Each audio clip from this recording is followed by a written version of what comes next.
ટોપ સ્ટોક્સની details સાથે જોડાયા છે સહયોગી નીરજ અને તૃપ્તિ. આપ બંનેને ગુડ મોર્નિંગ. નીરજ, કયા સ્ટોક્સ પર આજે ફોકસ રહેશે?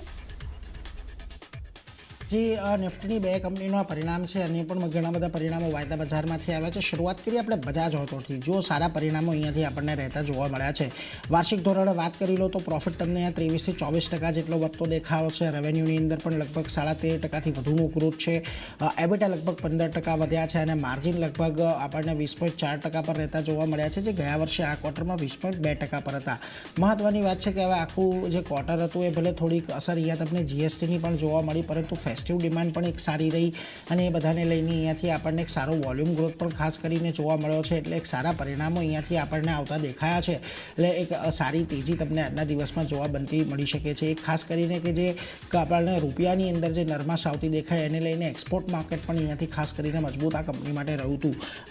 બ્રોકરેજ જોઈ લો, CLSA હજી પણ આઉટ પરફોર્મનો કોલ આપી રહ્યા છે. 10,604ના ટાર્ગેટ 604ના ટાર્ગેટ તેઓ અહીંયાથી આપી રહ્યા છે. એમનું એ જ કહેવું છે કે KTMનું રિસ્ટ્રક્ચરિંગ, એક્સપોર્ટ માર્કેટમાં રિકવરી, નવા લોન્ચ, આ બધાને લઈને ખાસ કરીને ગ્રોથ આપણને આગળ વધતો જોવા મળ્યો છે.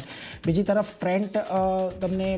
ટ્રેન્ડના પરિણામો આપણને આવતા દેખાયા. જો પરિણામો ગયા વર્ષની સરખામણીએ સારા છે, એમાં કોઈ બેમત નથી, પરંતુ તમે જ્યારે જોશો અહીંયા તો એક ચિંતા એ અહીંયાથી વધતી દેખાઈ રહી છે કે જે રેવન્યુ ગ્રોથ આ કંપનીનો હતો તે ક્વાર્ટર દર ક્વાર્ટર આપણને અહીંયાથી ઘટતો દેખાઈ રહ્યો છે. જો પ્રોફિટ અહીંયાથી 11% જેટલું વધ્યું છે, રેવન્યુ ગ્રોથ 16% જેટલો વધ્યો છે, એબિટા 26% જેટલા વધ્યા છે, માર્જિન 15.5%થી વધીને 17% પર રહેતા જોવા મળ્યા છે. પરંતુ આ ક્વાર્ટરની અંદર પણ તમને જે ગ્રોથ હતો રેવન્યુની અંદર, એ ગ્રોથ થોડોક ધીમો પડતો ખાસ કરીને દેખાઈ રહ્યો છે અને એ ચિંતા અહીંયાથી આપણને સતાવી રહી છે આ કંપનીને લઈને. ખાસ કરીને આ વખતે કંપનીએ એવું પણ કહ્યું છે કે થોડાક જે આ કમોસમી વરસાદ પડ્યો કે અમુક જે સેન્ટિમેન્ટ હતા એને લઈને થોડીક ડિમાન્ડ પર અસર આવતી જોવા મળી. જો કે એમણે એવું પણ કહ્યું કે GST કાપ બાદ લોકો થોડા જે હાયર પ્રાઇસના કપડાં હતા, કારણ કે એના જે GST દર ઘટ્યા એને લઈને થોડાક વધુ કિંમતના કપડાઓ ખરીદતા જોવા મળ્યા છે. ખાસ કરીને જે એમના ઝુડિયો છે કે વેસ્ટસાઇડ છે, એ બધા સ્ટોરના માર્જિન પણ છે એ પણ એક કન્સિસ્ટન્ટ લેવલ પર છે, પરંતુ આજે રેવન્યુ ગ્રોથ ધીમો પડી રહ્યો છે એની થોડીક ચિંતાઓ છે.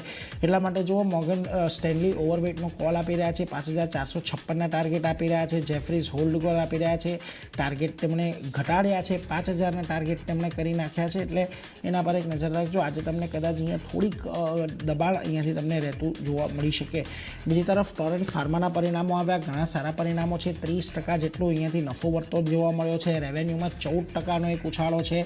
એબિટા લગભગ 15% વધ્યા છે. માર્જિન 32.5%થી વધીને 32.8% પર રહેતા જોવા મળ્યા છે.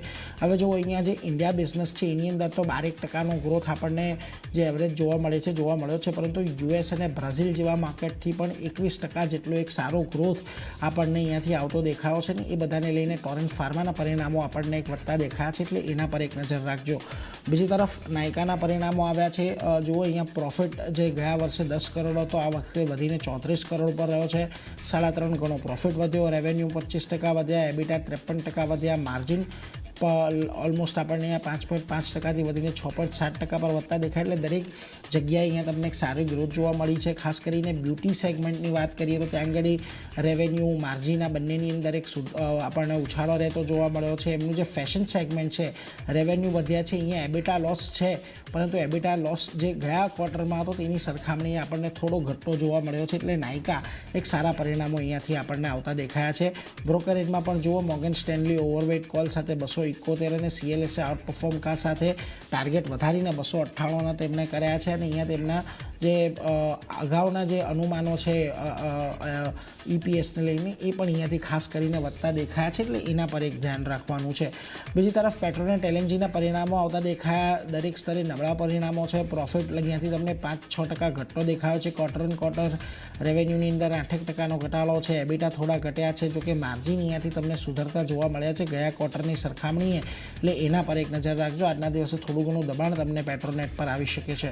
બીજી તરફ તમારે ખાસ કરીને નાલ્કોના પરિણામો આવ્યા, સારા પરિણામો છે. પ્રોફિટ લગભગ 36% વધ્યો છે, રેવન્યુ 31% વધ્યા છે, એબિટાની અંદર 25%નો વધારો છે, માર્જિન 38%થી વધીને 45% પર રહેતા જોવા મળ્યા છે. એટલે દરેક મોરચે નાલ્કોના પરિણામો સારા છે. અહીંયા તમને આજે થોડી ઘણી તેજી જોવા મળી શકે છે. બીજી તરફ કલ્યાણ જ્વેલર્સ જુઓ, પ્રોફિટ અહીંયાથી લગભગ ઓલમોસ્ટ ડબલ થતો દેખાયો છે ગયા વર્ષની સરખામણીએ. રેવન્યુ 37% વધ્યા છે, એબિટાની અંદર 55%નો વધારો છે, માર્જિન 6.3% વધ્યા છે. અહીંયા થોડોક વેલ્યુ ગ્રોથ તમને સોનાની અંદર જે ભાવની અંદર વધારો થયો છે એને લીધે આવતો દેખાય છે. એટલે એના પર એક નજર રાખજો. કલ્યાણ જ્વેલર્સમાં પણ એક સારી તેજીની અપેક્ષા છે. આજના દિવસે ઓલેક્ટ્રા ગ્રીનટેક તમને જુઓ એક ડિસન્ટ પરિણામો છે. જોકે અહીંયા માર્જિનને લઈને થોડુંક દબાણ છે, પરંતુ જુઓ પ્રોફિટ 4% જેટલો વધ્યો છે, રેવન્યુની અંદર લગભગ 25%નો વધારો છે, એબિટા લગભગ 10% ઘટ્યા છે, માર્જિન 15.5% હતા, ઘટીને 13.61% પરની આજુબાજુ જોવા મળ્યા છે. એટલે માર્જિનને લઈને થોડીક ચિંતાઓ છે. બાકી પરિણામો ઠીકઠાક છે. એટલે થોડુંક મિશ્ર કારોબાર તમને કદાચ અહીંયા જોવા મળી શકે. અને છેલ્લે શિપિંગ કોર્પોરેશન ઓફ ઇન્ડિયા નબળા પરિણામો છે. જુઓ યર ઓન યર બેઝિસ પર પ્રોફિટ 35% ઘટ્યો, રેવન્યુની અંદર દબાણ છે, એબિટા લગભગ 24-25% ઘટ્યા છે, અને માર્જિન 36.7%થી ઘટીને 30.3% પર છે. એટલે દરેક મોરચે નબળા પરિણામો. એસસીઆઈ આજે તમને એક થોડોક ઘટાડા તરફી કારોબાર દર્શાવી શકે છે. તો ઓલમોસ્ટ બજાજ ઓટો, ટ્રેન્ટ, આ બંને પર થોડીક આપણને અલગ અલગ અસર આવતી દેખાશે, પરંતુ ટોરેન્ટ, નાયકા જેવા કાઉન્ટર આજે પરફોર્મ કરી શકે છે. એટલે એના પર એક નજર રાખીશું. પરંતુ તૃપ્તિ, તમારી પાસે પણ લાંબુ લિસ્ટ ખાસ ક્યાંનો છે?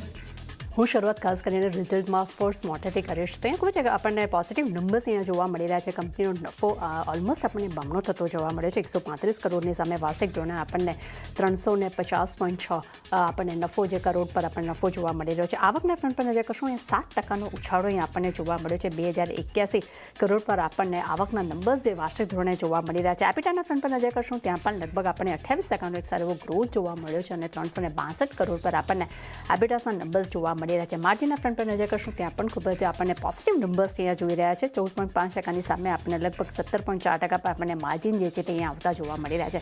એટલે નો ડાઉટ કંપનીના ખાસ કરીને આપણે જોયા કે ઓક્ટોબર સેલ્સ નંબર્સ તો પોઝિટિવ આવ્યા, સાથે સાથે હવે રિઝલ્ટ પણ ખૂબ જ આપણને શાનદાર જોવા મળી રહ્યા છે. એટલે સારું એક પરફોર્મન્સ આજના દિવસમાં જોવા મળી શકે છે. ત્યારબાદ નજર કરશું એ છે JSW સિમેન્ટ પર. અહીંયા કંપની નફા આપણને ખોટમાંથી નફા પર આવતી જોવા મળી રહી છે. લગભગ કંપનીને Q1માં ખાસ કરીને FY25માં તેમને 64.4 કરોડનો તેમને અહીંયા વાર્ષિક ધોરણે ખોટ હતી, તે નફાના ફ્રન્ટ પર આવી છે. 86.4 કરોડ પર આપણે નફો જે છે અહીંયા આવતો જોવા મળી રહ્યો છે. આવકના ફ્રન્ટ પર નજર કરશું, 17%નું અહીંયા આપણે ગ્રોથ જોઈ રહ્યા છે, અને 1436 કરોડ પર આપણને આવક અહીંયા આવતી જોવા મળી રહી છે. એપિટાના ફ્રન્ટ પર નજર કરશું, ઓલમોસ્ટ આપણને ડબલ અહીંયા એપિટા આવતી જોવા મળી રહી છે. 124 કરોડની સામે આપણને 266.8 કરોડ પર આપણને એપિટાસના નંબર્સ જે છે અહીંયા આવતા જોવા મળી રહ્યા છે. માર્જિનના ફ્રન્ટ પર પણ ખૂબ જ શાનદાર આપણને એક ઉછાળો જોવા મળી રહ્યો છે. 10%ની સામે આપણને લગભગ 18.5% પર માર્જિન્સ જે છે અહીંયા આવતા જોવા મળી રહ્યા છે. એટલે ખૂબ જ શાનદાર નંબર્સ આપણને JSW સિમેન્ટ માટે આવતા જોવા મળી રહ્યા છે. અને સિમેન્ટ સેક્ટર્સ આપણા ઘણા સમયથી આપણે એક ફોકસમાં પણ જોઈ રહ્યા છે. એટલે આ નંબર્સ પર ધ્યાનમાં રાખવાના રહેશે. ત્યારબાદ નજર કરશું સ્વિગી પર. અહીંયા કંપનીને ફંડ એકત્ર કરવા માટે આપણને મંજૂરી મળતી જોવા મળી રહી છે. કંપની QIP દ્વારા લગભગ 10,000 કરોડથી વધુનું ફંડ તેઓ એકત્ર કરવા માટેની જે બોર્ડ બેઠક યોજાઈ હતી, તેમાં તેમને મંજૂરી મળતી જોવા મળી રહી છે. અને આ કાઉન્ટર પર આપણા રડારમાં આજના દિવસમાં જોવા મળી શકે છે. એક સારી એક્શન જોવા મળી શકે છે. ત્યારબાદ નજર કરશું બાયોકોન પર. અહીંયા બાયોકોન માટે આપણને નેગેટિવ સમાચાર જોવા મળી રહ્યા છે. ખાસ કરીને કંપનીને આંધ્રપ્રદેશના વિશાખાપટ્ટનમ ખાતે તેમના API યુનિટ 6ને અહીંયા અવલોકન મળ્યા છે. 2 અવલોકન તેમને મળ્યા છે, અને આ બંને અવલોકનની જે ખાસ કરીને જે પ્રક્રિયા જે છે તે તેમને GMP જે તપાસ USA દ્વારા ધરવામાં આવી હતી તેના થકી અહીંયા તેમને તેના માટે આ અવલોકનો મળ્યા છે. અને 3 અને 7 નવેમ્બરની વચ્ચે તપાસ હાથ ધરવામાં આવી હતી. એટલે કાઉન્ટર ખાસ આજે થોડું ઘણું દબાણ જોવા મળી શકે છે.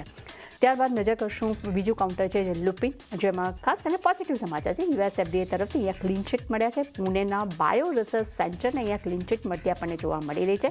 ક્લીન ચીટ સાથે કંપનીને ફોર્મ 483 પણ ઇસ્યુ કરવામાં આવ્યું છે, અને 30 ઓક્ટોબરથી 7 નવેમ્બર વચ્ચે અહીંયા તપાસ હાથ ધરવામાં આવી હતી. અને આપણે જોયું કે ફ્રાઇડેના પણ લુપિનમાં આપણને સારી એવી ખરીદારી જોવા મળી હતી. આજે ફરી એક પોઝિટિવ સમાચાર આપણે જોઈ રહ્યા છે. એટલે આજે બની શકે છે કે સારું એવું પોઝિટિવ રિએક્શન આજના દિવસમાં પણ જોવા મળી શકે. ત્યારબાદ નજર કરશું અશોક બિલ્ડકોન પર. અહીંયા કંપનીને LOA મળતો જોવા મળી રહ્યો છે. તેમને નોર્થ રેલવે પાસેથી ખાસ કરીને તેમને 539.25 કરોડના પ્રોજેક્ટ માટે તેમને અહીંયા LOI મળ્યો છે, એટલે કાઉન્ટર પણ રડારમાં જોવા મળી શકે છે. ત્યારબાદ નજર કરશું HAL પર. અહીંયા જનરલ ઇલેક્ટ્રિક સાથે કંપનીએ કરાર કર્યા છે. તેમને 97 LCAMK-A1 પ્રોગ્રામ માટે અને જી એરોસ્પેસ જે છે તેના એન્જિન અને તેના સપોર્ટના પેકેજને સપ્લાય કરવા માટે કંપનીએ અહીંયા કરાર કર્યા છે. એટલે HALનું કાઉન્ટર આપણને આજે આ કાઉન્ટરમાં પણ એક સારું એવી રિએક્શન જોવા મળી શકે છે. ત્યારબાદ નજર કરશું હેવેલ્સ પર. અહીંયા ખાસ કરીને HPL ગ્રુપ અને હેવેલ્સની વચ્ચે જે તે ટ્રેડમાર્કને લઈને કેસ ચાલી રહ્યો હતો. હવે તેનું એક ફાઇનલ સેટલમેન્ટ થઈ રહ્યું છે, જેમાં હેવેલ્સ જે છે તે HAL ગ્રુપને વન ટાઈપ ફાઇનલ સેટલમેન્ટમાં 129.6 કરોડ રૂપિયા તેઓ અહીંયા ચૂકવશે.